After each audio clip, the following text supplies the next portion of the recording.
Bismillahirrahmanirrahim. Assalamualaikum warahmatullahi wabarakatuh.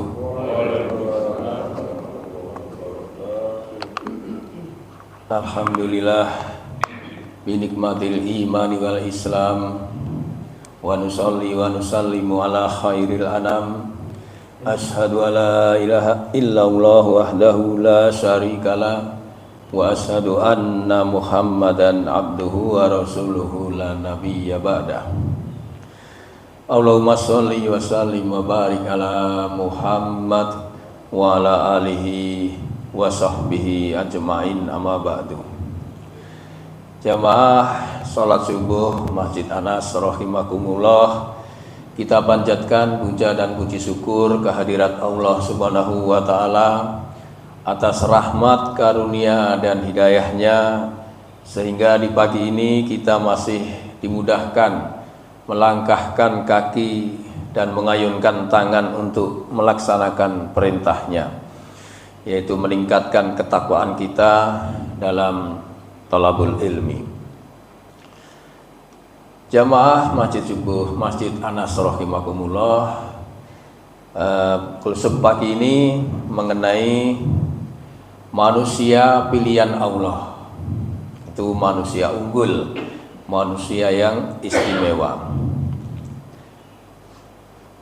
Dalam kehidupan dunia, dalam beragama ini, apa yang sebenarnya sangat kita butuhkan, Pak? Apa kira-kira, Pak? Yang sangat kita butuhkan, pangan itu kehidupan dunia. Dalam beragama, Pak? Ya, ridho Allah. Ya. Yang paling kita butuhkan pertama itu adalah ampunan dulu, Pak. Kalau diampunin baru ridho Allah. Ya. Jadi agar kelak selamat di akhirat nanti, maka kita perlu ampunan. Bonusnya nanti pahala yang sangat besar. Agar bisa mendapat ampunan, maka perlu kriteria, Pak. Harus ada kriteria, yaitu orang yang nanti disebut oleh Allah sehingga menjadi manusia pilihan. Nah, sebelum masuk ke pembahasan siapa-siapa yang menjadi pilihan Allah, kita awali dulu ya dari firman Allah dan sabda Rasulullah mengenai umat terbaik dan generasi terbaik. Nah, ini berhubungan dengan manusia pilihan. Pasti manusia pilihan itu salah satunya kriterianya adalah manusia terbaik. Kita buka dulu Ali Imran ayat 110, Pak.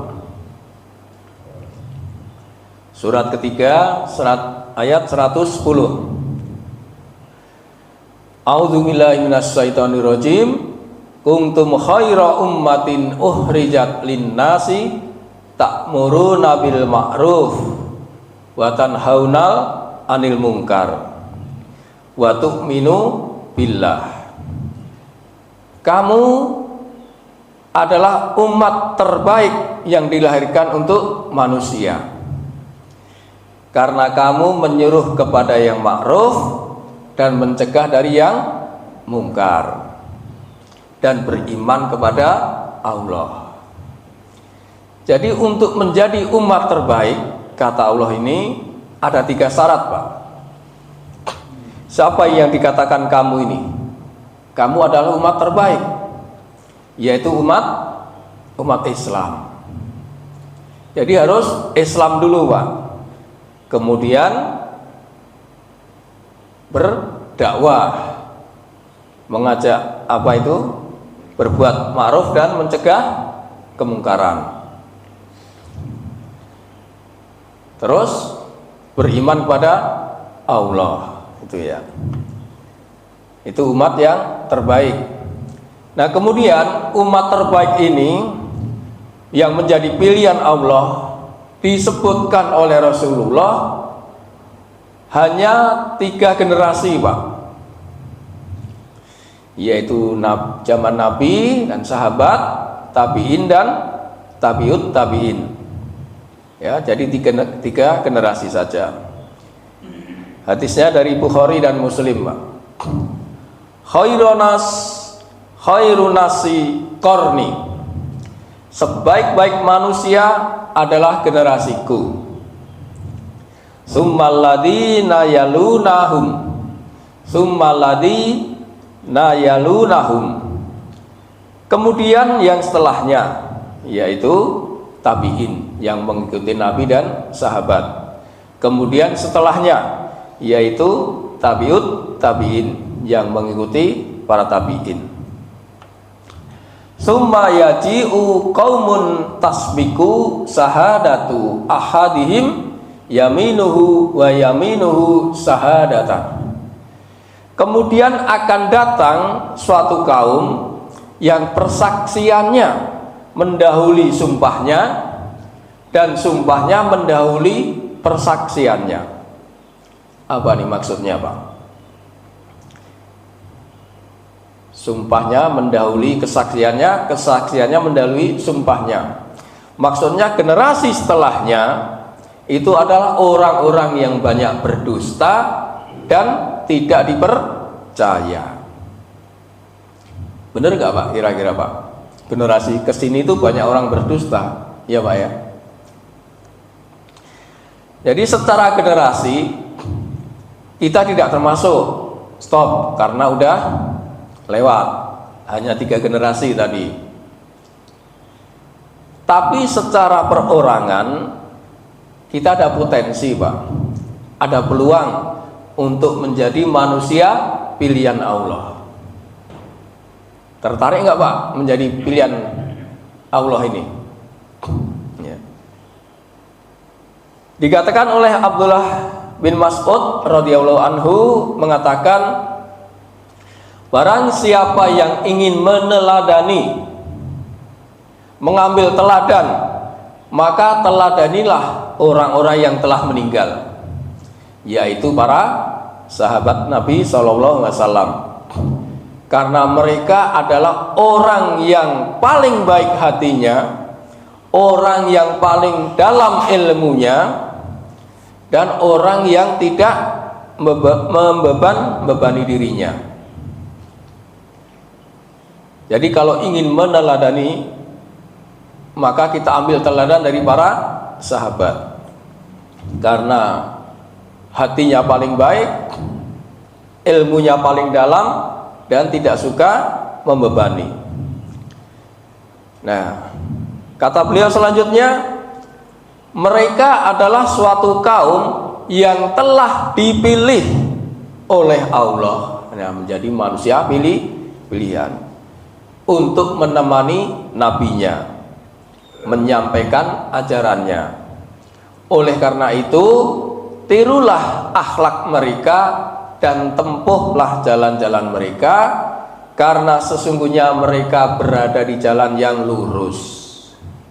Itu ada di dalam kitab Al-Wajiz fi Aqidati Salafus Soleh. Jadi peluang menjadi manusia unggul, menjadi manusia pilihan Allah masih ada ya, Pak ya. Tertarik nggak, Pak, kira-kira, Pak? Tertarik nggak nih menjadi manusia pilihan Allah ini, Pak? Karena nanti di dalam Al-Quran ini disebutkan kenapa ini manusia menjadi pilihan ini. Kalau Pak Bani misalnya, saya ajak Pak Bani nanti mampir ke rumah saya sediakan makanan kesukaannya, saya siapkan kopi, kira-kira tertarik nggak, Pak? Istimewa nggak? Iya, disuguhin, Pak, disediakan makanan kesukaannya. Apa, Pak? Ya, pulangan diongkosin lagi. Nah, bonus itu, Pak. Beda, ya Pak. Oh, kapan nanti, Pak? Kan bilang nanti, Pak.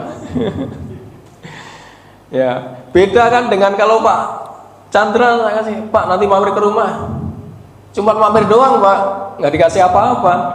Kan beda kan? Nah, Allah itu juga begitu, Pak. Allah telah menyediakan ampunan dan pahala yang besar, Pak. Berarti ini kepada orang-orang yang terpilih, Pak. Jadi tawaran yang harusnya kita beli, ya. Karena kalau sudah diampuni, ujungnya pasti surga. Pertanyaannya, siapa yang menjadi manusia pilihan ini, Pak? Ya, kita buka Al-Ahzab 35, Pak. Surat Al-Ahzab ayat 35 ke surat ke-33. Di situ ada 10 golongan atau 10 kriteria manusia, Pak. Innal muslimina wal muslimat 1, wal mu'minina wal mu'minat 2, wal qanitina wal qanitat 3, was-shadiqina was-shadiqat 4, was-sabirina was-sabirat 5, wal khasiina wal khasiat 6, wal mutasaddiqina wal mutasaddiqat 7, was-shaimina was-shaimat 8, wal hafidina furujahum wal hafidat 9, 10-nya wa dzakirul katsira wa dzakirat. Ada 10 manusia, kata Allah, saya sediakan a'addallahu lahum maghfiratun wa ajrun azima. Jadi kami sediakan ampunan dan pahala yang besar. Kita bahas ya, Pak, 10 manusia istimewa tadi, Pak. Manusia-manusia yang menjadi pilihan Allah. Yang pertama tadi apa, Pak? Wal muslimina wal muslimat, yaitu laki-laki dan perempuan yang muslim. Ini muslim yang bagaimana masalahnya, Pak?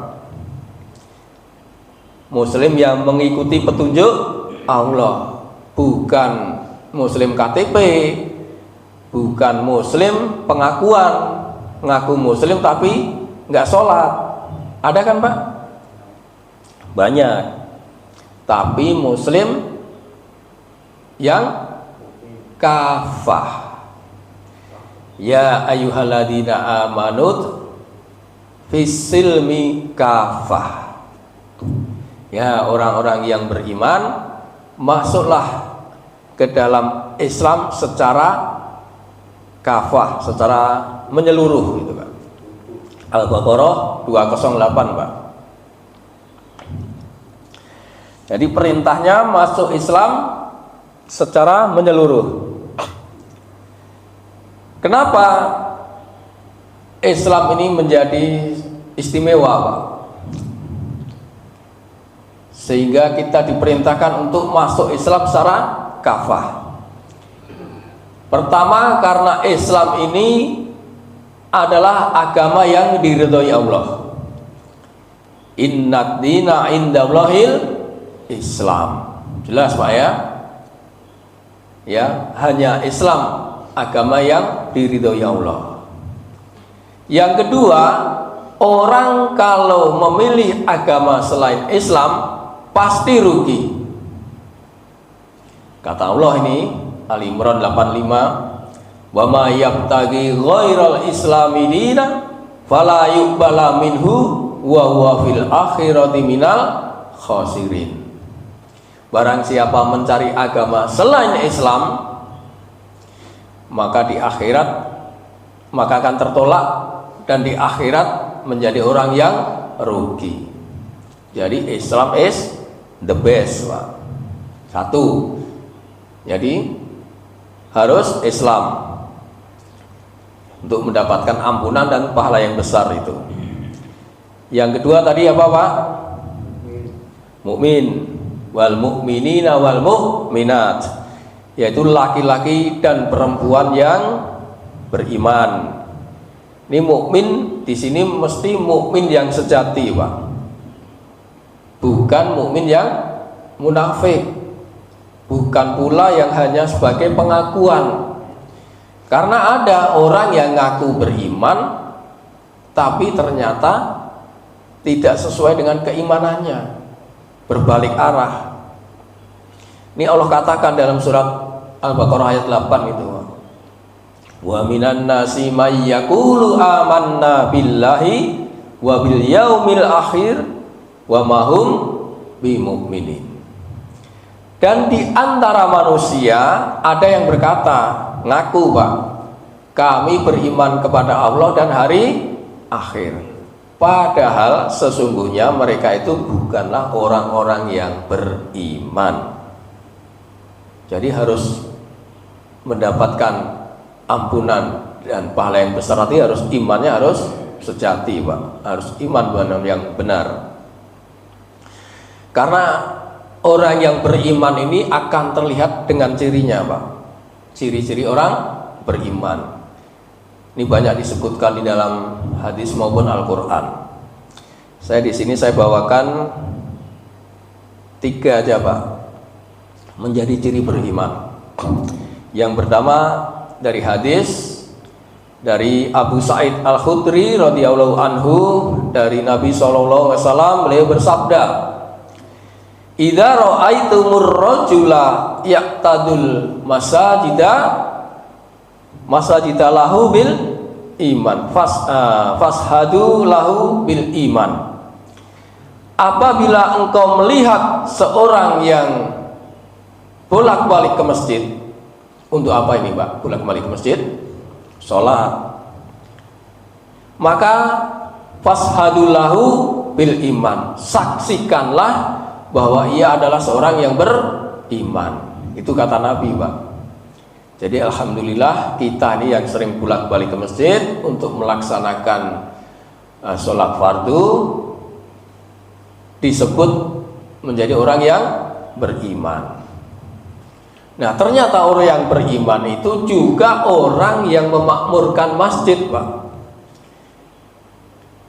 termasuk yang ngurusin masjid, yang melayani. Itu ada di At-Taubah ayat 18 Pak. Surat ke-9 ayat 18. Innama ya'muru masajidallahi man amana billahi wa bil yaumil akhir wa aqamus shalah wa ataz zakata wa lam yahsa illallah wa asa ulaika ayyakunu minal muhtadin. Sesungguhnya yang memakmurkan masjid Allah hanyalah orang-orang yang beriman kepada Allah dan hari kemudian. Jelas, yaitu yang melaksanakan sholat. Nah, makanya tadi wirawiri bolak-balik ke masjid, melakukan sholat, menunaikan zakat, dan tidak takut kecuali kepada Allah ya. Jelas ya Pak ya. Nah ciri yang ketiga, ini Bapak udah sering hafal ini, apa nih Pak? Innamal mu'minuna alladzina idza dzukirallahu wajilat qulubuhum. Al-Anfal surat 8 ayat 2 Pak. Sesungguhnya orang-orang yang beriman, nih orang-orang yang beriman adalah mereka yang apabila disebut nama Allah gemetar hatinya. Ini maksudnya apa nih gemetar hatinya ini Pak? Apa kita nderdek itu? Nderdek itu bahasa Indonesianya? Ya gemetar itu Pak ya. Apa gimana kalau disebut nama Allah ini? Jadi kalau disebut nama Allah, Allahu Akbar, kita connect Pak, bahwa Allah yang maha besar, kita kecil, nggak ada apa-apanya Pak. Allah yang maha besar, Allah yang maha agung. Kalau disebut subhanallah, maha suci Allah, Allah yang paling benar, kita yang salah. Alhamdulillah, segala puji hanya milik Allah. Kita nggak pantas untuk dipuji, karena pujian hanya milik Allah. Itulah gemetar hatinya itu Pak. Connect. Wa idza tuliyat alaihim ayatuhu zadathum imana wa ala rabbihim yatawakkalun. Dan apabila dibacakan ayat-ayat kepada mereka, maka bertambah kuat imannya. Jadi kalau kita tahu dibacakan, ya kita bertambah imannya. Atau kalau kita baca sendiri dengan artinya, oh ternyata ini haram, lalu kita tinggalkan, semakin kuat imannya. Oh ini diperintahkan, kita laksanakan perintahnya. Itulah yang menjadi iman yang kuat. Dan hasilnya semuanya serahkan kepada Allah. Wa ala rabbihim yatawakkalun, dan bertawakallah mereka kepada Allah. Itu yang kedua. Yang ketiga, apa Pak yang ketiga tadi? Wal qanitina wal qanitat, yaitu laki-laki dan perempuan yang taat, yaitu yang taat menjalankan perintah Allah, tidak menyimpang, Pak. Taat itu pasti melakukan perintah. Kalau Allah dan Rasulnya sudah menetapkan sesuatu, orang yang taat itu tidak akan memilih jalan yang lain. Bapak ibu dulu waktu kecil disuruh beli rokok sama bapaknya, beliin rokok, lalu dibeliin yang lain, kira-kira taat nggak? Nggak taat. Jadi orang yang taat, wal qanitina wal qanitat, yaitu yang mengikuti perintah Allah, tidak menyimpang. Ini ada di Al-Ahzab 36, Pak. Surat 33 ayat 36. Wa ma kana lil mu'mini wala mu'minatin idza khatallahu wa rasulahu amran ayyakuna lahumul khiyaratu min amrihim. Dan tidaklah pantas bagi laki-laki dan perempuan yang mukmin apabila Allah dan Rasulnya sudah menetapkan suatu ketetapan akan mengambil jalan yang lain. Wa may yasillaha wa rasulahu faqad faza faqad dhalla dhalalan ba'ida dhalalan mubina. Dan barang siapa yang mendurkai Allah dan Rasulnya, maka sungguh dia telah tersesat dengan kesesatan yang nyata. Inilah ciri orang yang taat, yaitu mengikuti perintah Allah. Kemudian yang keempat, masih ada 6 lagi nih Pak. Yang keempat yaitu yang benar Pak, ya benar. Wassodiqina wassodiqat, yaitu laki-laki dan perempuan yang benar. Benar apanya nih Pak? Benar perkataannya dan benar perbuatannya, alias apa Pak? Jujur.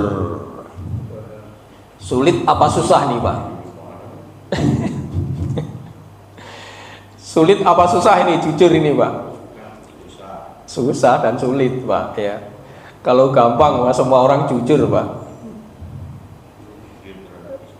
Nah apalagi sama istri Pak, ya. Karena kejujuran ini akan membawa ke tempat yang kita inginkan, yaitu surga Pak. Kata Nabi SAW, alaikum bisidqi fa inna sidqa yahdi ilal birra. Ya. Hendaklah kamu semua bersikap jujur, berkata jujur, karena kejujuran akan membawa kepada kebaikan. Fa inna birra yahdi ilal jannah, karena kebaikan itu akan membawa kepada surga, ya. Nah, seseorang yang selalu jujur, senantiasa jujur, maka kelak sama Allah akan dicatat, di stempel, punya stempel nih Pak, orang yang jujur.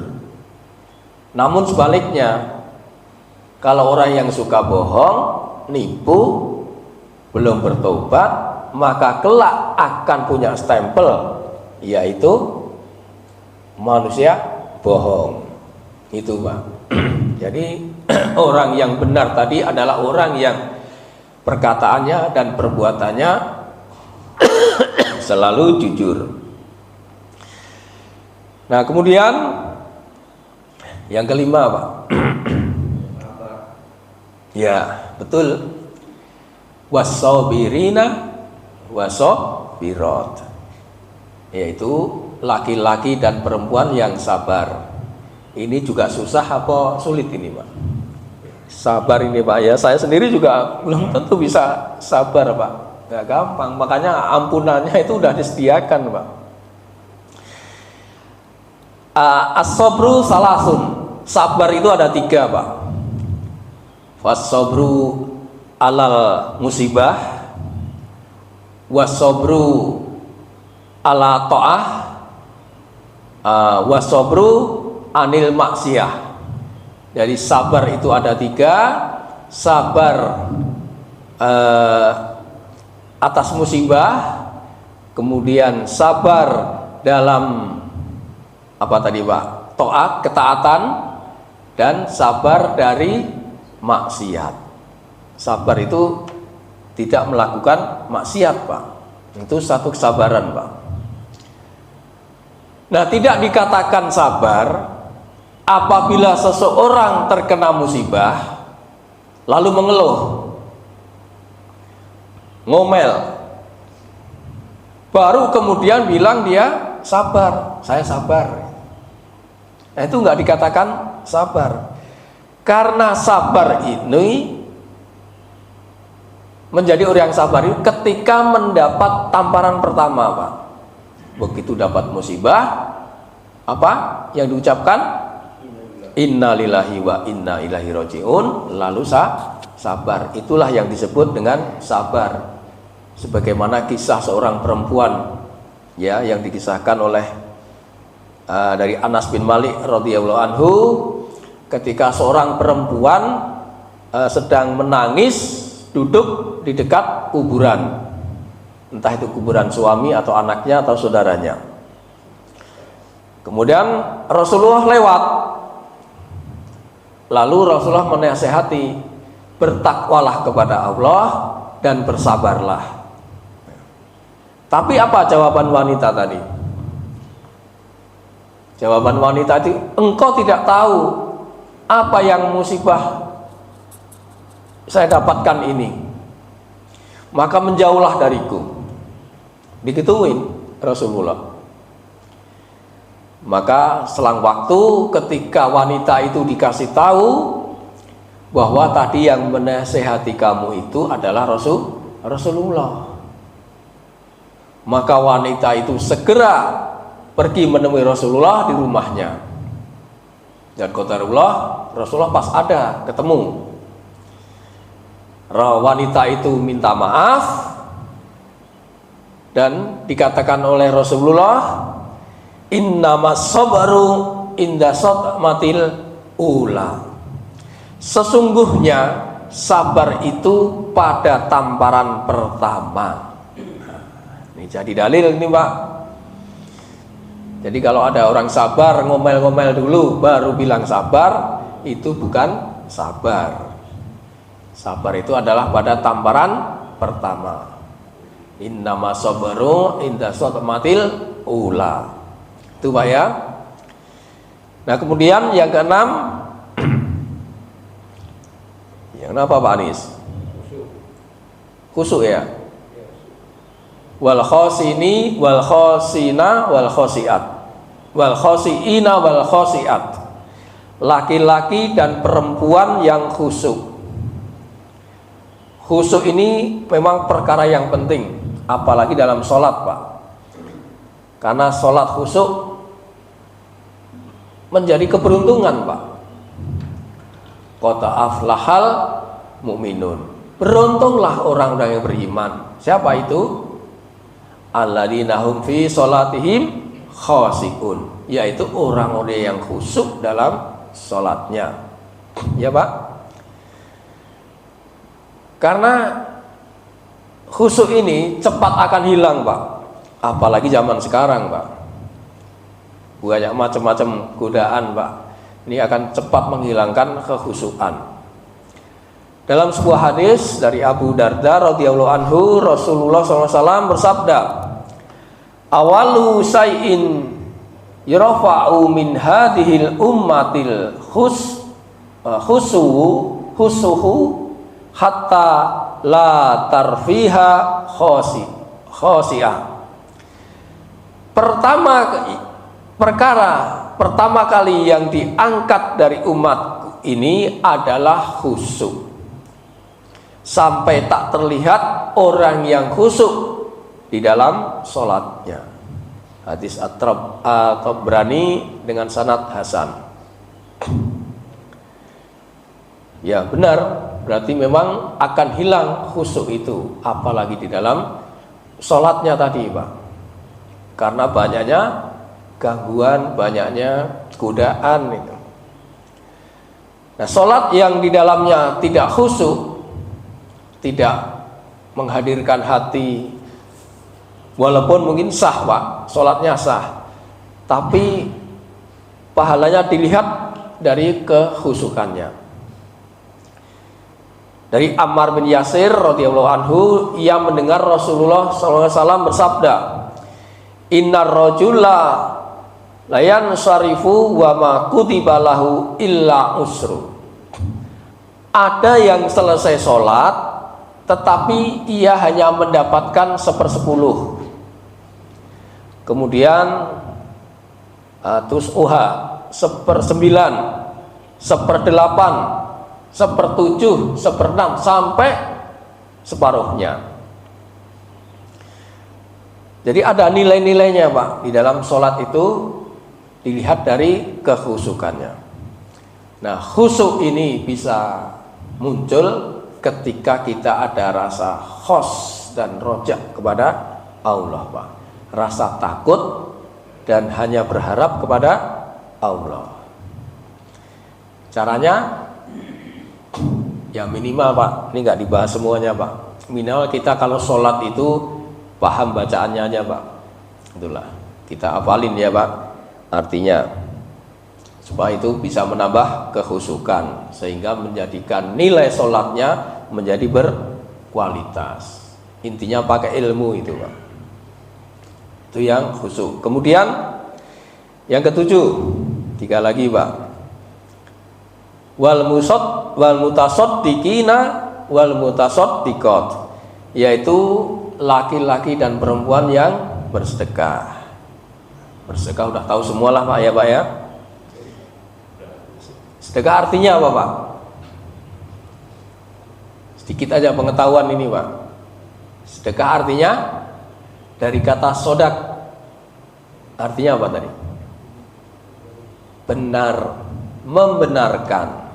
Itu sedekah itu membenarkan janji Allah. Kalau kamu bersedekah, Allah akan lipat gandakan. Nah, sedekah itu kan ada 2 Pak, wajib dan sunnah. Wajibnya apa? Sedekah wajib, zakat. Zakat itu wajib Pak. Sunnahnya infak. Zakat itu artinya membersihkan, mensucikan. Sedangkan infak itu membelanjakan, mengeluarkan Pak. Ya, itu pengetahuan aja Pak. Cepat Pak ini udah. Kemudian yang ke-8 Pak, puasa. Wasoimina wasoimat, laki-laki dan perempuan yang berpuasa. Ini pengetahuan lagi. Puasa ini yang dimaksud adalah puasa wajib. Puasa wajib ada berapa Pak? Ayo Pak Chandra. Puasa wajib, puasa Ramadan. Nazar. Puasa kodok. Kodok kan harus wajib itu Pak. Kalau kita safar atau sakit sedang Ramadan harus diganti di hari yang lain kan, wajib. Satu lagi puasa kafarat, denda Pak. Denda itu juga wajib. Jadi ada 4 ya kriteria puasa, yaitu Ramadan, kafarat, qadha dan nazar. Nah itu aja Pak. Yang lainnya sedekah mau udah tahu semua. Kemudian yang 9 yaitu wal hafidina furujahum wal hafidat, yaitu laki-laki dan perempuan yang menjaga kehormatannya. Jangan seperti termul betina kemarin Pak, mau demo pakai CD dan beradu uang ya Pak ya. Itu nggak menjaga kehormatan sama sekali, nggak ada akhlak gitu Pak. Apalagi udah expired itunya Pak ya. Siapa yang mau lihat? Pak Chandra ketawa. Ya, itu menunjukkan bahwa dia orang yang tidak berakhlak gitu. Untung aja itu dikasih tahu sama seseorang ya. Karena menjaga kehormatan ini adalah sebuah akhlak Pak. Akhlak ini menjadi capaian tertinggi Pak. Celaka orang yang Islam tapi tidak beriman. Celaka orang yang beriman tapi tidak berilmu. Celaka orang yang berilmu tapi tidak ikhlas. Ini yang tertinggi. Celaka orang yang ikhlas tapi tidak berakhlak. Itu Pak. Maaf nih. Duh, tiba-tiba batuk. Jadi perlu menjaga kehormatan baik laki-laki maupun perempuan. Ada aurat-aurat yang perlu ditutup. Apalagi seorang istri ketika ditinggal suaminya, kalau dipesan tidak boleh menemui tamu, ya jangan Pak. Kasih tahu istrinya, jangan nemuin tamu laki-laki terutama Pak, ya jangan. Ya takut dibawa pulang Pak ya. Bawa uang. Kemudian yang terakhir ya Pak ya, yang terakhir yaitu wazakirinaullah katsira wazakirat, laki-laki dan perempuan yang banyak menyebut nama Allah. Kan Allah perintahkan ini. Ya ayyuhalladzina amanu dzkurullaha dzikron katsira. Wahai orang-orang yang beriman, zikirlah kepada Allah dengan zikir yang banyak. Artinya menyebut nama Allah ya dengan sebanyak-banyaknya. Nah, zikir ini maknanya banyak Pak. Menyebut Allah itu mengingat Allah. Zikir juga bisa mengingat. Maknanya banyak. Maknanya bisa sholat, bisa apa lagi Pak? Tasbih, itu ucapan zikir. Bisa juga baca Al-Quran, bisa juga belajar. Semua itu dalam rangka berzikir kepada Allah. Di dalam sholat itu dikatakan di surat Toha ayat 14 Pak. Innani anallahu la ilaha illa ana wa innani anallahu la ilaha illa anna fa'budni wa aqimus sholata li dzikri. Sungguh aku ini Allah, tidak ada Tuhan selain aku, maka sembahlah aku dan laksanakan sholat untuk mengingat aku. Ya, wa aqimus sholata li dzikri. Terus yang kedua yaitu maknanya sebagai Al-Quran. Di surat Al-Hijr Pak, ayat 9. Inna nahnu nazalna dzikra wa inna lahu lahafidun. Sesungguhnya kamilah yang menurunkan Al-Quran, dzikra, dan pasti kami yang menjaganya, memeliharanya. Itu makna Al-Quran, untuk berzikir kepada Allah. Yang ketiga, ucapan-ucapan zikir tadi Pak, tasbih, terus tahmid, takbir, tahlil, dan sebagainya. Zikir-zikir yang disyariatkan. Kemudian yang keempat adalah sebagai pelajaran. Walaqad yasarna al-Qur'ana li dzikri fahal mim mudzakir. Dan sungguh telah kami mudahkan Al-Qur'an untuk peringatan. Maka adakah orang yang mau mengambil pelajaran? Berarti zikir itu untuk belajar. Dia ada 10 tadi ya Pak ya. Menjadi manusia pilihan Allah yang akan mendapatkan ampunan dan sediakan pahala yang besar. Masih ingat apa saja Pak? Muslim, mukmin, taat, benar, khusyuk, sedekah, sabar, puasa, menjaga kehormatan, dan banyak mengingat Allah.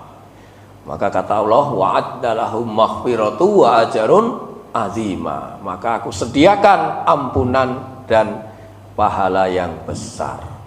Majelis ilmu bagian dari itu. Ada Pak, majelis dari ilmu itu. Mengingat Allah tadi Pak. Ya. Mengingat Allah kan maknanya banyak sekali Pak. Itu aja ya. 10 manusia menjadi pilihan Allah. Mudah-mudahan kita semua menjadi bagian dari itu, sehingga kita mendapatkan ampunan. Disediakan ampunan itu maksudnya udah ada Pak. Ampunan sudah ada. Beda kalau kita minta ampun. Kita minta ampun ini walau alam diterima apa tidak, diberi apa tidak. Tapi kalau disediakan barangnya udah ada, tinggal kita ngambil dengan cara menjadi 10 itu tadi Pak. Jadi lebih potensinya lebih besar. Ya. Demikian, mudah-mudahan ada manfaatnya. Barangkali ada tambahan atau ada yang protes, nggak apa-apa Pak. Mau protes kan nggak apa-apa. Pak Tom? Kalau udah ya kita tutup ya dengan membaca kafaratul majlis. Subhanakallahumma wa bihamdika asyhadu alla ilaha illa anta astaghfiruka wa atubu ilaik. Nasrun minallah wa fathun qarib wa basyiril mu'minin. Wassalamualaikum warahmatullahi wabarakatuh.